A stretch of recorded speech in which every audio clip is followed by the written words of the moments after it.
എല്ലാവർക്കും നമസ്കാരം. ക്രിസ്മസ് എങ്ങനെയുണ്ടായിരുന്നു? എല്ലാവർക്കും സന്തോഷമല്ലേ? ഏ ഞാനും ഒരുപാട് ആഘോഷിച്ചു ഇത്തവണ. ഞാനും ചേട്ടനും കൂടെ ഒരുപാട് പുറത്തൊക്കെ പോയി. അങ്ങനെ വളരെ സന്തോഷമായിരുന്നു, കുഴപ്പമൊന്നുമില്ലായിരുന്നു. പിന്നെ കുട്ടികളൊക്കെ എപ്പോഴും വിളിക്കുകയും പറയുകയൊക്കെ ചെയ്യുന്നതുകൊണ്ട് അവർ ഹാപ്പിയാണ്, നമ്മൾ ഹാപ്പിയാണ്. അപ്പം നിങ്ങളെല്ലാവരും ഹാപ്പിയല്ലേ?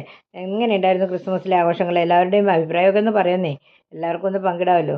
അപ്പം ഈ ആഘോഷങ്ങളൊക്കെ എന്ന് പറഞ്ഞാൽ നമ്മൾക്ക് സ്നേഹം കൂട്ടിയുറപ്പിക്കുന്ന വേളകളാണ് ഈ ആഘോഷവേളകൾ. അതിനാണ് നമ്മളതിനെ മനസ്സിലാക്കേണ്ടത്. സ്നേഹ സമ്മാനങ്ങൾ കൊടുക്കുക, സ്നേഹ വാക്കുകൾ കൈമാറുക, ആശംസാ വാക്കുകൾ, കണ്ടോ?